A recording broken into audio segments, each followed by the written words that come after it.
जय हिंद, नमस्कार। मैं अंबर जैदी स्वागत करती हूँ आप सबका एक बार फिर से हमारे आज के कार्यक्रम में। और आज हमारे साथ मौजूद है मेजर जनरल सुधाकर जी।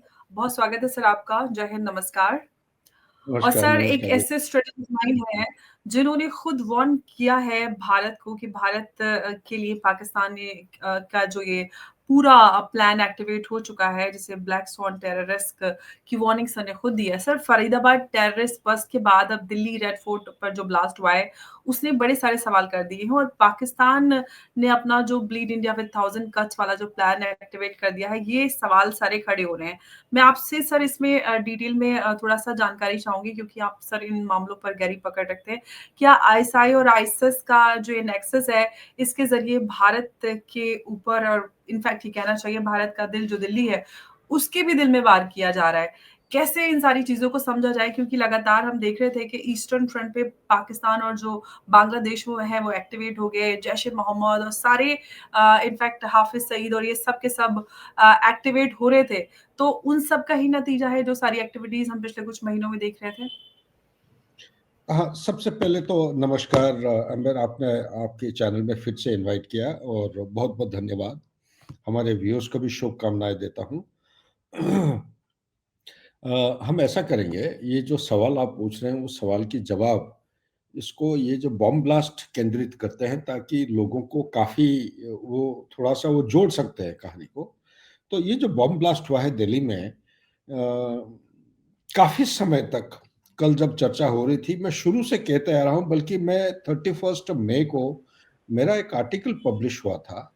जब मुनीर, जब उनका प्रमोशन हुआ chief of the army staff to field marshal rank, तो मैंने कहा था चंद एक चीजें कि फील्ड मार्शल रैंक होना मतलब आप ये मान के चलिए कि जो सिविलियन गवर्नमेंट पाकिस्तान में था, to ensure some kind of, हालांकि ज्यादा नहीं है, थोड़ा बहुत जो चेक्स एंड बैलेंसेस था एक आर्मी अथॉरिटी के ऊपर, वो भी गया। अभी मतलब फील्ड मार्शल मुनीर जो आए मन में वो कर बैठेंगे, इनको कोई रोकने वाला नहीं है। और हमें सबको मालूम है कि इसी के साथ देखिए तालमेल कैसा हो रहा है। ये कुदरती हो रहा है, कोई जानबूझ के कर रहा है मुझे नहीं पता है। उनका जो कॉन्स्टिट्यूशन अमेंडमेंट, शायद कल या परसों आपके पॉडकास्ट में ये हमने जिक्र किया था, 27th कॉन्स्टिट्यूशन अमेंडमेंट, आर्टिकल 243, ये फील्ड मार्शल मुनीर को एक अनब्रिडल्ड, अनपैरेलल्ड पावर देने जा रहा है। वो ऐसा पावर देगा ताकि ये एक चीफ ऑफ डिफेंस स्टाफ जो होते हैं, तमाम एयरफोर्स नेवी जो चीफ हैं उनके सीनियर बन जाएंगे। और आर्म फोर्सेस को पूरा जो डिसीजन लेना है, ये सिविल गवर्नमेंट को बिना बता के भी उनके हाथ में ऐसा पावर होगा, वो डिसीजन ले सकते हैं। तो और बहुत सारी चीजें हैं, वो आर्टिकल जब टाइम होगा आप पढ़ लीजिएगा, आप लिंक करके अपलोड कर सकते हैं। I share the article with you, those who want to read. 31 मई को मैंने ये कहा था कि मुनीर फील्ड मार्शल जो है, या फील्ड मार्शल जो बोलते हैं, ये अभी एक ब्लैक स्वान इवेंट करने जा रहे हैं। कुदरती, जैसे मैंने एक डेविल ट्रायंगल एक समय में बताया था, तो ये ब्लैक स्वान इवेंट करने जा रहे हैं। तो ब्लैक स्वान इवेंट जो है, क्यों ये मेरे मन में क्यों आया था, क्योंकि मैं पाकिस्तान, अफगानिस्तान जो इमीडिएट नेबरहुड है, ये काफ़ी दिनों से मैं उनको स्टडी कर रहा हूँ और डॉट्स को ज्वाइन कर रहा हूँ। एंड आई नो पाकिस्तान केवल पाकिस्तान नहीं है, पाकिस्तान के साथ चाइना भी जुड़ा हुआ है। हालांकि अभी टेम्परली थोड़ा सा खपा हुआ होगा, क्योंकि वो अमेरिका की गोद में जाके बैठ गए हैं, और ये अमेरिका के साथ भी जुड़े हुए हैं। प्लस उमा का जो कंटेस्टेशन हो रहा है कि Turkey is trying to overshadow Saudi Arabia and Iran in the contestation to become the apex leader in the उमा और इस्लामिक वर्ल्ड। ठीक है ना। और इसके साथ कतार भी छुपा हुआ है, इनके साथ और भी छुटपुट देश हैं, जैसे आजरबाईजान जुड़ा हुआ है। तो इसीलिए ये जो मिला जुला के, ये एक किस्म का आप मान लीजिए ये ऐसा एक स्टेज है। और जब भी पाकिस्तान के खिलाफ कोई लड़ाई हुआ हो, इससे पहले हमेशा वो क्लेम किए हैं कि हर लड़ाई में वो हिंदुस्तान के खिलाफ वो जीते हैं। हालांकि उनको अच्छी तरह जवाब मिला है। ऑपरेशन सिंदूर कोई एक्सेप्शन नहीं था, लेकिन ये एक ऐसा अनोखा किस्म का ऑपरेशन था जो 4 दिन के अंदर उनको नानी याद दिला दी थी। और ऐसा हालत था कि ये घुटने पे, सचमुच घुटने पे आ गए थे। ये मान के चलिए ये एक देश है जिसके पास 5 आई, आई होता है इंटेंस रेट ऑफ एमिनेशन। ये फौजी भाषा में अलग-अलग तरीके से उसके बाँटे जाते हैं, first line, second line, first line में इतने एमुनिशन होते हैं, सेकंड लाइन, इसका मतलब ये है कि कन्वेंशनल लड़ाई जब होगा, सिर्फ़ ये 5 दिन तक ये लास्ट करेगा। उनका डिफेंस इंडस्ट्री क्लेम करते हैं बड़ा ज़बरदस्त है, लेकिन है नहीं। खाने के लिए नहीं है, लोगों को तनख्वाह नहीं मिल रहा है, पेंशन नहीं दे पा रहे हैं और परिस्थिति सबको मालूम, चाहे खैबर पख्तूनख्वा का बात करिए, खैबर पख्तूनख्वा जो टीपीपी है जाके बलूचिस्तान में उन्होंने अच्छी तरह दे धमाके कल फौज के खिलाफ लड़ाई किया है, 7 अलग-अलग पोस्ट में उन्होंने काफ़ी बर्बाद किया है और इसी तरह आप पाकिस्तान ऑक्यूपाइड जम्मू कश्मीर। लेकिन मैं कहना ये चाह रहा हूँ, ये जो ब्लैक स्वान इवेंट है, ये ब्लैक स्वान इवेंट काफी एक सीरियस मसला है। सीरियस मसला ऐसा है कि हिंदुस्तान ने तो स्टेटमेंट दे दिया, an act of terror will be treated as an act of war. इसका मतलब हमारे जो ऑडियंस है शायद उनको इतना जल्दी पकड़ में नहीं, उसका थ्रेशोल्ड, लड़ाई की जो थ्रेशोल्ड है इतना नीचे कर दिया गया है कि आप मान के चलिए ये तो strategic strategic entrapment, escalation matrix को डोमिनेट करके रखना निहाती आवश्यक है, क्योंकि हमारा 2008 को ताज होटल के ऊपर अटैक जो हुआ था उसको कहा जाता है स्ट्रेटेजिक रिस्ट्रेंट। उस स्ट्रेटेजिक रिस्ट्रेंट से हम ग्रेविटेट करके, आप देखिए उरी अटैक के बाद किस तरह ट्रांसबॉर्डर ऑपरेशन हुआ, सर्जिकल ऑपरेशन, फिर पुलवामा वाला हुआ, किस तरह आपका बालाकोट में आपने जवाब दिया, फिर ये पहलगाम वाला हुआ, ऑपरेशन सिंदूर। तो ये स्ट्रेटेजिक रिस्ट्रेंट से हम अभी शिफ्ट हुए हैं, उसको बोलते हैं डेटरेंट ऑफ, उसको पहले होता था डेटरेंस ऑफ डिनाइबिलिटी, अभी डेटरेंस ऑफ पनिशमेंट। हम बोल के उनको बताया गया है कि आपका टेररिस्ट कैंप के ऊपर हम हमला करेंगे। कौन कौन से कैंप होगा वो नहीं बताया, कितने बजे होगा वो नहीं कहा है हमने, कितने देर के लिए होगा ये भी नहीं बताया, लेकिन हम उनको डिस्ट्रॉय करेंगे।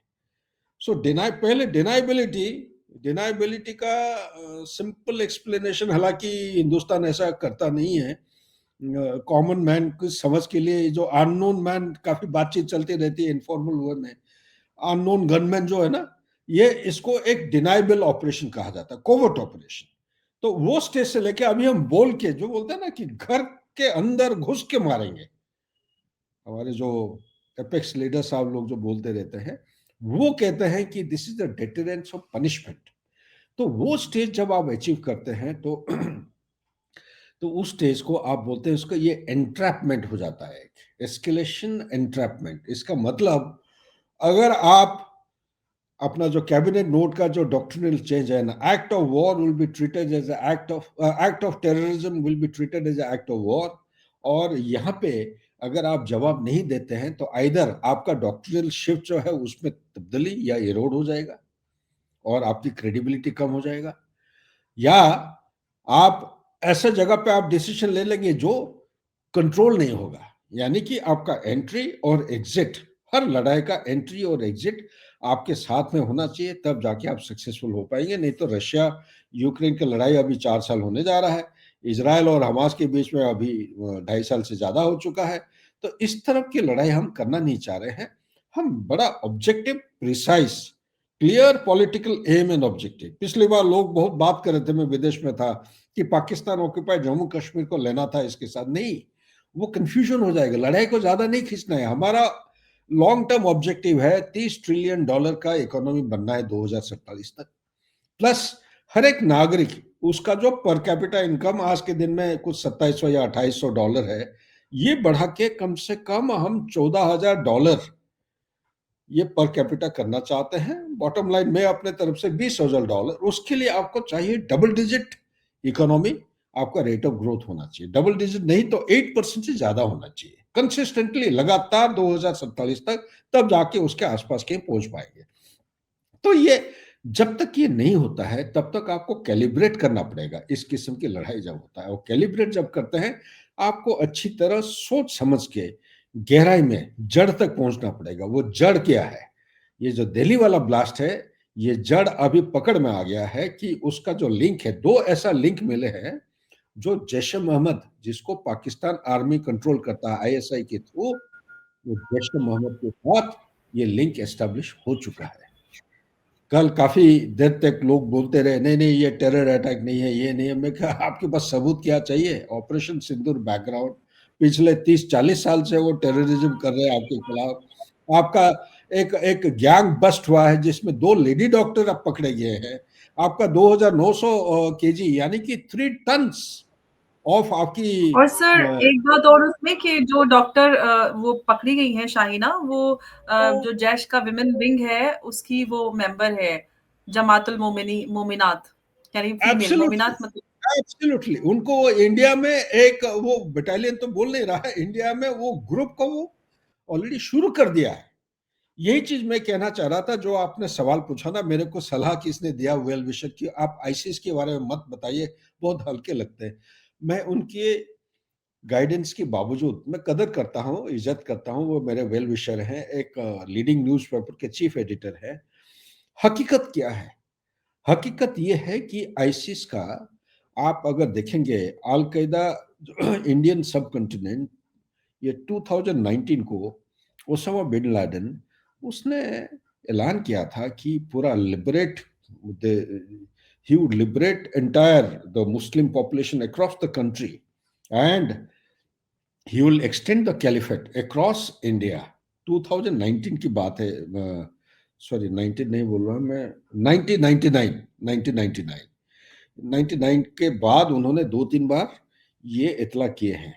2014 को ओसामा बिन लादेन तो न्यूट्रलाइज हो गया 2011 को। 2014 को आपका ये जो डैश है, डैश इज व्हाट आईसिस, ये लेवेंटे, लेवेंटे वाला आईसिस का जो एरिया ऑफ ऑपरेशन को आप अलग अलग बांध सकते हैं। एक है नॉर्थ वेस्ट अफ्रीका और सेंट्रल अफ्रीका। पिछले कोई शो में आपके चैनल में शायद मैंने बताया था कि अफ्रीका में कैसे एक सहेल रीजन है, सहेल सेंट्रली वो कट अक्रॉस करता है और ये पश्चिम से स्टार्ट होके जाता है इथियोपिया, एरिट्रिया, एक कॉरिडोर बनता है। उस कॉरिडोर में 10 के करीब देश है, तो उसमें आईसिस ऑलरेडी फैल चुका है पूरा एकदम बुरी तरह। तो एक वो है, वो नॉर्थ वेस्ट अफ्रीका को कवर करता है। एक है आपका लेवेंट एरिया। लेवेंट एरिया क्या है? नॉर्थ ऑफ इराक, आपका सीरियन जो मेडिटेरेनियन कोस्ट है वो है, आपका जॉर्डन का थोड़ा बहुत हिस्से भी आ जाते हैं, टर्की के भी कुछ थोड़े बहुत हिस्से आ जाते हैं। ये इसको लेवेंट एरिया बोलते हैं। ये जो सीरिया का अभी लीडर है वो क्या है? वो तो आईसिस लीडर था। उसके बाद आता है मेन जो कैलिफेट जो बनाने का प्रयास कर रहे हैं वो है आईसिस खोरसन, मतलब central Asian Republic, Afghanistan, Pakistan, south Asia. South Asia से लाइन पर खींचते हैं, इमेजिनरी लाइन आप खींच लीजिए ऑस्ट्रेलिया और उसके उस तरफ न्यूजीलैंड तक 8,600 या 9,000 किलोमीटर करीब ये है। ये कंटिन्यूस नहीं है, ये टूटा हुआ है। 2014 को उनको उन्होंने डिसाइड किए थे कैलिफेट बनाएंगे। 2019 तक बहुत प्रयास किए, हुआ नहीं। तो आईएसआई उन्होंने ऑफर किया था इनको कि अगर आपसे नहीं हो रहा है हम आपको मदद करते हैं। 5 अगस्त 2019 को आर्टिकल 370 और 35 अल्फा जब से ये एब्रोगेट हुआ और जम्मू एंड कश्मीर को रीऑर्गेनाइज करके नए मैप यूनियन टेरिटरी को जब पब्लिशाइज किया गया, उसके बाद 9 अगस्त को फॉरेन मिनिस्टर ऑफ पाकिस्तान ये कहाँ रश किए थे? ये थे चाइना। वहां जाके काउंटर स्ट्रेटेजी बनाए थे। तो काउंटर स्ट्रेटेजी के बहुत सारे पहलू हैं। एक है एक्सटेंडेड स्टैंड ऑफ, दूसरा है आपका commence revive the process of proxy war south of Pir Panjal range and into the valley. Pir Panjal range की जो साउथ है वो काफी डॉर्मेंट से आ गया था, 15-20 साल तक वहां पे टेररिज्म नहीं थी। तो उन्होंने प्रॉक्सी वॉर वहां पे स्टार्ट किया। कहाँ से? वो पूंछ, रजौरी, कठुआ, किश्तवाड़, डोडा, फिर उसके बाद घूम के अंदर जाते हैं। और इसके साथ उन्होंने ये भी किया कि बांग्लादेश का मसला उन्होंने शुरू कर दिया। कब? 5 अगस्त 2024 को शेख हसीना को आउट कर दिए। और उसके बाद आपको मालूम है स्टूडेंट्स एजिटेशन किस तरह फैला। उसके बाद जमायती की जो एक्सपेंशन है, उसके बाद सुनने में मिला कि आपका हुजी आ गए हैं, हमाज आ चुके हैं, हिजबुल्ला भी आ गए हैं, आपका आईएसआई के चीफ जाके पहुंच चुके हैं, अभी जो chairman joint chief of staff वो भी विजिट करके आ गए हैं, प्लस अमेरिकन एयरक्राफ्ट आ रहे हैं। ये भी सुनने मिला कि सेंट मार्टिन आइलैंड उनके हाथ में चला है। So there is a conflict of interest in Bangladesh as of now, but immediate ये क्या है कि 5 अगस्त 2025 को डीजीआईएसपीआर लेफ्टिनेंट जनरल चौधरी साहब उन्होंने ये बयान दिया था। हमारे चीफ साहब उसी दिन चेन्नई में कोई टॉक टूक के लिए गए थे शायद। उन्होंने ये बताया था कि अगला लड़ाई ऑपरेशन सिंदूर जो 2 होगा, ये काफ़ी बड़ी रकम का लड़ाई होनी है और इसमें सारे citizen, scientist, lecturer, professor, student सबको मिल-जुल के देश को कलेक्टिवली आगे कदम रखना है, क्योंकि जब तक हम मिल-जुल के नहीं करेंगे तो ये लड़ाई, इसमें सफलता हासिल करना बहुत मुश्किल होगा, क्योंकि ये अलग किस्म की लड़ाई होगी। तो ये बैकग्राउंड जी, को थोड़ा मद्देनज़र रख के आप देखिए, दिल्ली में जो ब्लास्ट हुआ है, ये जैश-ए-मोहम्मद के साथ ऑलरेडी लिंक एस्टेब्लिश हो गया है, नंबर 2। इसी के साथ-साथ 2900 केजी का जो आरडीएक्स रिकवर हुआ है। नंबर 3, फरीदाबाद वाला जो मॉड्यूल है, ये मैं काफ़ी दिन से बोलते आ रहा हूँ कि ये जो रीजनल कैलिफेट है, एक वेस्ट बंगाल, एक आपका आ जाता है जम्मू में जो ओवरग्राउंड को लेके श्रीनगर और ये जुड़े हुए हैं इनके साथ। जम्मू में 20 या 32 टनल डिस्कवर हुए हैं ग्राउंड के नीचे, 30-60 मीटर नीचे।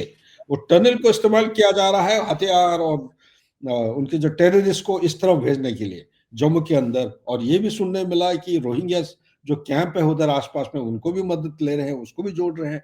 तो ये जो अभी जो बस्ट हुआ है मॉड्यूल फरीदाबाद वाला, फरीदाबाद, सहारनपुर, यूपी के जो ये मॉड्यूल है, ये सिर्फ एक चीज को सिग्निफाई करता है कि जो मैं कह रहा हूँ रीजनल कैलिफेट, एक आपका महाराष्ट्र में एक रीजनल कैलिफेट है, उसके बाद ये 2023 तक की है, 2023 के बाद एक कैलिफेट असम में आ गया, एक कैलिफेट पहले वेस्ट बंगाल में सिलीगुड़ी कॉरिडोर, एक बिहार में आ गया, एक यूपी में आ चुका है। तो ये जितने भी, एक मध्य प्रदेश में सुनने मिल रहा है, अभी राजस्थान में भी वो हाथ पैर मार रहे हैं शुरू करने के लिए। ये इनका जो ओरिएंटेशन है, they are pointing towards the national capital. उनका मुद्दा क्या है? मुद्दा ये है कि दो चीजें, मैंने ये आर्टिकल 31 मई को जो पब्लिश किया था, वो मल्टी सिटी अटैक करना चाहते हैं, सीरियल ब्लास्ट जिसको बोलते हैं। मल्टी सिटी अटैक टारगेट क्या होगा? टारगेट होगा दो चीजें, एक है टेक्नोलॉजी, दूसरा होगा इकोनॉमी। ये मेन है। अच्छा, टेक्नोलॉजी मतलब आप मान लीजिए जहां जहां पे आईटी सेंटर्स हैं, वहां पे एक दो बच्चे नहीं, 150, 500, 1000, 1500 ऐसे बच्चों को ट्रेनिंग दिया जाता है। एक टारगेट, एक मिसाइल जाके गिरता है तो उधर आपका 500, 600, मतलब उनका इरादा क्या होगा? डिनाइबिलिटी को बरकरार रखते हुए हिंदुस्तान को इस तरफ कंपल करेंगे, ये जो मैं एस्केलेटरी एंट्रैपमेंट कह रहा हूं, और हिंदुस्तान को मजबूर करेंगे कि लड़ाई शुरू करने के लिए। उसका उसका ये इरादा है। इनके साथ जो भी जोड़े हैं, चाइना, अमेरिका, सब चाहेंगे हिंदुस्तान को इस तरफ फंसाए ताकि ये एग्जिट इतना आसानी से ना कर पाए, लड़ाई लंबी हो। और हिंदुस्तान को उसको काउंटर स्ट्रेटेजी बनाना है कि लड़ाई को छोटा रखना है, पिन पॉइंटेड। जैसे सबके मन में आता है Pakistan occupy, emotional statement, Jammu and Kashmir को लेना चाहिए, नहीं। पाकिस्तान ऑक्यूपाइड जम्मू कश्मीर उसको बाद में रखो। जब तक आपका 15-20 ट्रिलियन डॉलर का इकोनॉमी नहीं बनता है 2035 2040 के बाद, तब रखिए आप। उससे पहले कोई लंबी लड़ाई करना ये देश के हित के लिए नहीं होगा। तो ये जो मैं कह रहा हूं एस्केलेटरी एंट्रैपमेंट, इस पे हुँ, देश को फंसाना नहीं है। तो ये अभी जो पकड़ में आया है, अभी आने वाले समय में देखते हैं क्या होने जा रहा है, किस तरह हम रिस्पॉन्स देंगे, लेकिन रिस्पॉन्स जरूर होगा, इसमें कोई डाउट नहीं है। जी। नरेंद्र मोदी साहब भूटान में जरूर है, उनका बयान अगर सुने होंगे, उन्होंने कह दिया जी, बिल्कुल, कि मैंने सुना। Responsible will be taken to task और वर्ड्स टू दैट इफेक्ट, उन्होंने कह दिया पूरा। ठीक है नहीं? सो ये दूसरे चैनल में, कोई इंटरनेशनल चैनल में मेरे से पूछ रहे थे, नहीं कोई आपके पास लिंक नहीं है ऑफिशियली अभी तक। ठीक है, ऑफिशियली नहीं है तो मेरे से पूछा जा रहा था अभी कौन सा चीज के ऊपर हमें निगरानी रखना चाहिए, ताकि सॉलिड एविडेंस होना चाहिए। हमें देखना चाहिए कोई भी डेटोनेशन होता है, कोई भी ब्लास्ट होता है, उसका एक ट्रिगर मैकेनिज्म होता है। ट्रिगर मैकेनिज्म एक रिमोट कंट्रोल से हो सकता है, एक फिजिकल यानी कि मैनुअल कर सकते हैं। जो रिमोट कंट्रोल है, रिमोट कंट्रोल में एक रिमोट होना जरूरी है, एक बैटरी होता है, एक बटन आपको दबाना पड़ेगा, उसके रेज जो है, एक्सरे जो इंफ्रारेड, वो बीम एक तरफ पॉइंट करना चाहिए, और वो बीम को रिसीव करने के लिए कोई एंटेना होना चाहिए। ठीक है नहीं? So antenna it will be connected to और डेटोनेशन डिवाइस। तो ये जो है, ये हर कोई आदमी के पास ये आर्बिट्रीली रिस्पॉन्सिबिलिटी नहीं दिया जा सकता है। उसको कोई ना कोई एक हैंडलर होता है जो हुक्म देता है, हाँ भाई अभी तो बटन दबा। हो सकता है वो दिल्ली में हो सकता है, मेरे रिपोर्ट के मुताबिक जो मैं डॉट ज्वाइन कर रहा हूँ, इनका जो हैंडलर है ये बॉर्डर के उस पर पाकिस्तान में है, पूंछ के ऑपोजिट में लोकेटेड है। पाकिस्तान आर्मी का पोस्ट में बैठा हुआ है, एक आईएसआई का कर्नल साहब है, वो हुक्म दिया है, ठीक है ना। ये ऑपरेशन, और आईएसआई के जो कर्नल साहब है, पाकिस्तान आर्मी का मिलिट्री ऑपरेशन डायरेक्टरेट में एक इसको कंट्रोल कर रहे हैं, कोऑर्डिनेट कर रहे हैं, उनके साथ तालमेल है, ठीक है नहीं। तो मेरे से पूछा जा रहा था, चल आपके पास प्रूफ क्या? मुझे प्रूफ की क्या जरूरत है? 26/11 जब हुआ, मैं पता नहीं कोई सालों से बोलते आ रहा हूं कि भैया ये जो ऑपरेशन है नॉन स्टेट एक्टर कर ही नहीं सकता है। मिलिट्री अच्छे अच्छे देशों का जब स्पेशलिस्ट ट्रेनिंग नहीं होता है, एक किनारा से आप कराची से निकल के या सर क्रिक से निकल के आप दरिया में बड़ी जहाज के अंदर जा रहे हैं, फिर बड़ी जहाज से फिर छोटी आप बोट में उतर रहे हैं, छोटी बोट से फिर आ रहे हैं कहाँ, मुंबई का जो कोस्ट लाइन था, कौन सा जगह जहां पे आ रहे हैं, वहां पे कोई गाइडेंस कर रहा है। ये इतना आसान ऑपरेशन नहीं है, मिलिट्री को एक्सरसाइज करना पड़ता है फाइन ट्यून करने के, 6 महीने, 9 महीना, मरीन साल, ड्राइव सा। ठीक है ना। सो ये बड़ा टफ एक्सरसाइज होता है। सो इसीलिए जब तक मिलिट्री इन्वॉल्वमेंट नहीं होगा वो नहीं कर पाएगा। और दिल्ली एक कैपिटल है, ये आपको ध्यान रखना चाहिए। कोई कोई जगह कह रहे हैं जी। 17 years, but I was corrected by one of the actually मैं रिपोर्टर। आपसे 1-2 चीज़ें और जानना चाहती हूँ। आई नो आपके पास समय कम है। बस सर आपने एक तो ये बात तो हमें समझ में आ गया है कि पाकिस्तान की जो सोच है वो ये साफ़ हो गई कि अब कन्वेंशनल वॉर तो बस की है नहीं, सीधे साइकोलॉजिकल और एसिमेट्रिक वॉर में जाएँ ताकि भारत को जो जैसे कि हम सब जानते हैं भारत की इकोनॉमिक ग्रोथ को मकसद सिर्फ़ सर यही है डर फैलाना और इकोनॉमिक ग्रोथ को रोकना।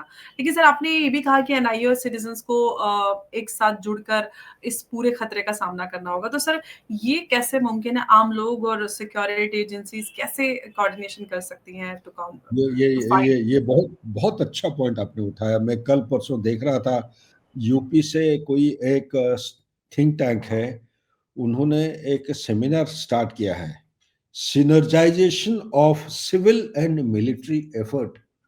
ये जो ऑपरेशन जो पाकिस्तान करने जा रहा है, उसके खिलाफ हमारा जो काउंटर स्ट्रेटेजी होगा, उसमें सिविल और मिलिट्री को इकट्ठा कैसे लाएं और किन किन चीजों के ऊपर हमें ध्यान देना चाहिए।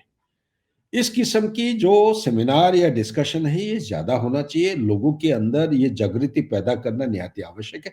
मैं सिर्फ खत्म कर देता हूं, मैं क्योंकि 2-3 चीजें नहीं तो मैं भूल जाऊंगा। ये जो कह रहा था कि मल्टी सिटी अटैक होगा, multi city technology centres of excellence and economic centres of excellence, ये भूलिएगा मत। भारत का जितने भी एक्सपोर्ट होते हैं, 90 to 95% एक्सपोर्ट ये maritime sea lanes of communication के थ्रू होता है। ज्यादातर हमारे जो पोर्ट हैं, ये मुंद्रा और कांडला पोर्ट, ये दो काफी मुख्य पोर्ट है। मुंबई का मेरे को कोई बता रहे थे, कोई कर्नल साहब, मुंबई का नया पोर्ट है, कुछ जवाहरलाल नेहरू सम पोर्ट नाम है, JVBNL समथिंग लाइक दैट, जी 3 सर। पोर्ट। ये पोर्ट सर क्रिक से ज्यादा दूर नहीं है। मैं कहना ये चाह रहा हूं, जो रन ऑफ कच्छ है और ये जो एरिया है, ये हमारा इकोनॉमिक सेंटर्स ऑफ एक्सीलेंस का सबसे एपेक्स लेवल पे है। ये यहाँ से सारे हमारे इंपोर्ट आते हैं और एक्सपोर्ट ज्यादातर में कहूँगा, चेन्नई में भी होता है, बाकी पोर्ट्स में होता है, लेकिन थोड़े थोड़े, लेकिन मेजोरिटी जो है यहाँ से हमारा जाता है। तो ये टारगेट होने का संभावना। इसी तरह आप भोपाल की बात करिए, Indore, Chennai, particularly south India में ये जो ट्रायंगल है, केरला, तमिलनाडु और कर्नाटका, ये जो 3 स्टेट का जो ट्रायंगल है, यहाँ पे there is a high density IT centres.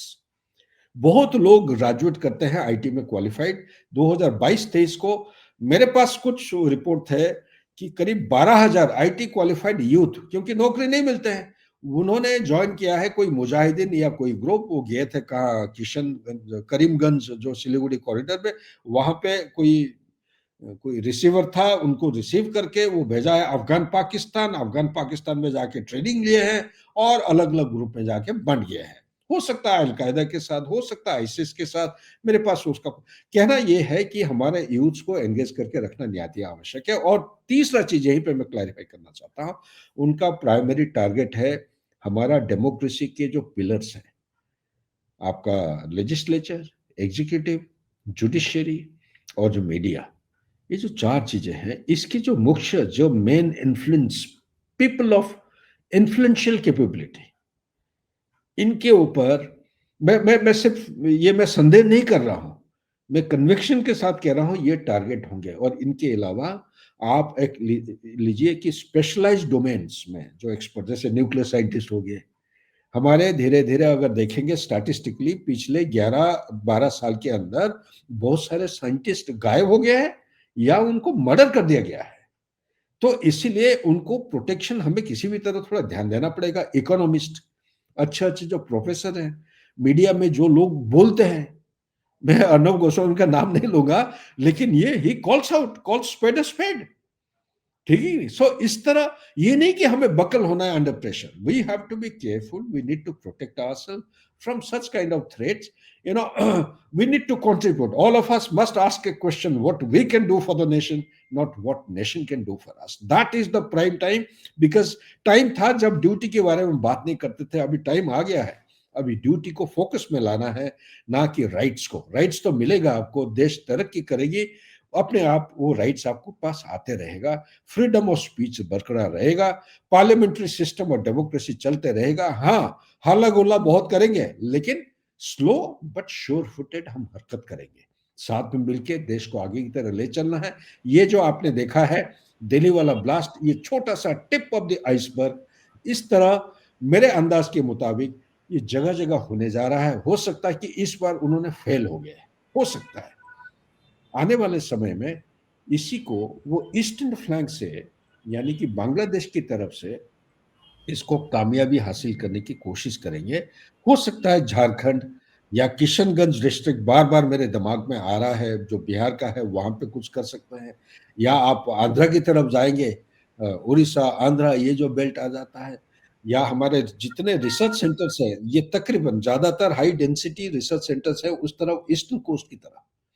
आपका जो न्यूक्लियर पावर जो अरिहंत है, नेवल बेस, वो विशाखापट्टनम में है।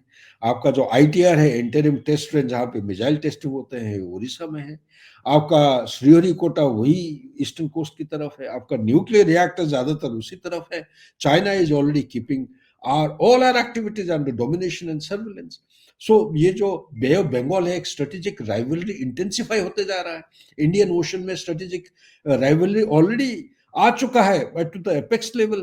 So therefore we all have to collectively see how best we can contribute to enhance the capability of the defense forces, also contribute towards enhancement of our economy, and also ensure that how best we can contribute towards nation building in paradigms of national security and national safety, because the future of the country is not resting with only the leaders, it is resting with all the citizens, including बच्चे से लेके बुढ़े तक। हमें सब मिलके रहना है, एक ही भाषा और एक ही मकसद के साथ काम करना चाहिए। ये जो बीच बीच में जो नॉइस मेकर्स हैं, ये इनको थोड़ा सा, मैं दबाव नहीं, इनको सबका एक दायित्व है, उनकी तरफ भी एक पॉजिटिव सकारात्मक नजरिया के साथ इनको भी बदलना निहायत आवश्यक है। क्योंकि चाइना का एक ग्रुप है, उसको बोलते हैं यूनाइटेड फ्रंट वर्क्स डिपार्टमेंट। इनका प्रिसाइसली यही काम है कि जो लीडर आप चुन रहे हैं, लीडर के खिलाफ आप ऐसा दुनिया के जनता के दिमाग में ऐसा आप बीज बो दीजिए ताकि आपके मन में संदेह होने लगेगा। और एक बार संदेह होता है, दो बार होगा, तीन बार होगा, जब 7 बार हो जाता है, ट्रांजैक्शनल एनालिसिस में कहते हैं 7 बार कोई चीज को आप बार बार अगर करेंगे तो झूठ जो है वो सच्चा जैसे लगने लगता है। तो तब आपका decision making in a democracy like ours will undergo change. उसको कहा जाता है neuro weaponization of neuroscience. ये नाटो फोर्सेस काम कर रहे हैं इसके 2040 तक इसको वो इम्प्लीमेंट करेंगे। तो ये हिंदुस्तान में, ये सब कॉन्टिनेंट में ऑलरेडी हम देख रहे हैं ये हो रहा है। दो इस बार 400 पार 240 पे आके अटक गया। क्यों अटक गया? इसी की वजह से फैक्ट चेकिंग सिस्टम अमेरिकन, आप देखिए मेटा क्या कर रहा था, सबको मालूम है। तो इसलिए मैं जी। कहना चाहता हूँ हमें थोड़ा जागृति होकर रहना चाहिए और देश का पॉजिटिव प्रोग्रेस किस तरफ हो सकता है, इस तरफ हमें आगे की तरफ मार्च करना चाहिए। इसके लिए जो 4 पहलू आपको बताया, डेमोक्रेसी के जो 4 पिलर हैं, प्लस आपको जो स्पेशलाइज्ड डोमेन एक्सपर्ट्स है, इनकी जो हिफाजत है ये देखना चाहिए आपको। इसके साथ और भी हैं 5-6 में ज्यादा समय, एक कनेक्टिविटी, जी। एयरपोर्ट, आपका मेट्रो स्टेशन, आपका जो फ्यूल जो रिजर्व कैपेसिटी है। आप सबको पता होगा कि हमारा लड़ाई का जो तैयारी पहले 10 दिन के लिए होता था, पहले 40 था, 40 का कम करके 10 दिन किया गया था। लेकिन ये यूक्रेन और रशिया लड़ाई ने एक दर्शाया एक चीज कि भाई ये लड़ाई 5-10 दिन की नहीं होगी, अगला लड़ाई हो सकता है 5 दिन से ज्यादा हो और 5 साल से ज्यादा हो सकता है। तो इसलिए आपका डिफेंस इंडस्ट्री का जो प्रोडक्शन कैपेबिलिटी है बढ़ाना चाहिए, वो बढ़ना शुरू हो गया है। ये नहीं कि हमारे लोगों को गलतफहमी के ना हो जाए, तो लेकिन इसमें शुरू भी ये रिपोर्ट थी ना कि यूपी में कोई डिफेंस कॉरिडोर टारगेट हो सकता था। कानपुर और लखनऊ वाला जो डिफेंस कॉरिडोर है, इसके ऊपर हमें पूरा एकदम चेतावनी के साथ रेड अलर्ट रहना चाहिए, क्योंकि जब तक हम इंडिविजुअली अपने आप को एक डिसिप्लिन के दायरे में नहीं रखेंगे और ये जो सोच विचार है, नजरिया है, हर एक के दिमाग में नहीं लाएंगे, बार बार इसको रिपीट करना पड़ेगा। हर पॉडकास्टर का एक दायित्व बन जाता है कि नेशनल सिक्योरिटी के लिहाज से इस चीज को रिपीट करें, ताकि लोगों तक पहुंचे कि भाई ये दायित्व सिर्फ नरेंद्र मोदी या जो सरकार है उनकी नहीं है, केवल ये सबका बन जाता है। सबको मिलके कलेक्टिवली आगे की तरफ कदम रखना है, तब जाके देश की जीत होगी, नहीं तो फिर ये बार बार होते रहेगा। मेरा सिर्फ एक अनुरोध है, पहलगाम नंबर 2 नहीं हुआ, लेकिन ये ब्लैक स्वॉन इवेंट भी नहीं है। ब्लैक स्वॉन इवेंट ऐसा होने जा रहा है जिससे हमारा देश को मजबूर करेगा, ऐसा मुंह तोड़ जवाब दें पाकिस्तान, ताकि दुनिया में इस प्लैनेट के ऊपर पाकिस्तान का मैप पूरा एकदम वाइप आउट हो जाए। वो कोई छोटा मोटा लड़ाई नहीं होने जा रहा है, ये बहुत बड़ी लड़ाई होगी। हमें अपने परिवार जो जहाँ पे है सबको सुस्वस्थ रहना है और मजबूत करना है। ऐसा जब होता है, मजबूरियां जब पेश आते हैं देश के खिलाफ, तो देश को इकट्ठा रहना है। चाहे आप गांव में रह रहे हो, मोहल्ले में रह रहे हो, सोसाइटी में रह रहे हो, आपको देखना है, सबको देखना है कोई अनटूवर्ड इंसिडेंट या कोई ऑर्डिनरी के बाहर कोई ऐसा हरकत तो नहीं हो रहा है। जैसे कि 90s और 2000 में ये अनाउंस किया जाता था कि कोई unattended object railway station, bus stand में कुछ मिलता है तो उसको रिपोर्ट करिए। तो इस किस्म का जो हरकत Yes, sir. होते I हैं, remember as a kid, I used to watch that TV ad कि आसपास पार्क में कुछ ना छुए, हाथ ना लगाए, कोई ये एक रोना हो। जागृति पैदा करना पड़ेगा। ये यूट्यूबर्स, आप जैसे क्वालिफाइड एजुकेटेड जो फ्यूचर प्रोग्रेस के साथ, हाई एंड ऑब्जेक्टिव के साथ आप कंट्रीब्यूट कर रहे हैं, आप सबका एक दायित्व बन जाता है। बस यहीं पे मैं समाप्त करूंगा। अगर कोई क्वेश्चन है आप पूछ सकते हैं, नहीं तो मैं नेक्स्ट शो के लिए मैं तैयार होने जा रहा हूँ। बहुत-बहुत धन्यवाद सर आपका। आपने बहुत सारे पॉइंट्स खुद ही कवर कर दिए। मेरे पास सवाल पूछने के लिए बहुत कुछ रह नहीं गया। आपने पूरा इसके पीछे और आगे वो क्या होने वाला है और हमको एज़ अ नेशन क्या करना कुछ चाहिए, ये भी आपने सारा कुछ इस पे आपने कॉन्क्लूड कर दिया है। बहुत-बहुत धन्यवाद आपका और सभी देशवासियों को और सुरक्षा एजेंसीज़ के साथ कोऑपरेशन में रहकर ही इस तरह के आने वाले खतरों से हम जूझ सकते हैं और खुद को और देश को सुरक्षित रख सकते हैं। बहुत-बहुत धन्यवाद सर आपका। नमस्कार, जय हिंद, जय Bharat. Thank you, Amber. All the very best, and you're doing a great job. Proud of you. Keep it up. Thank you, sir.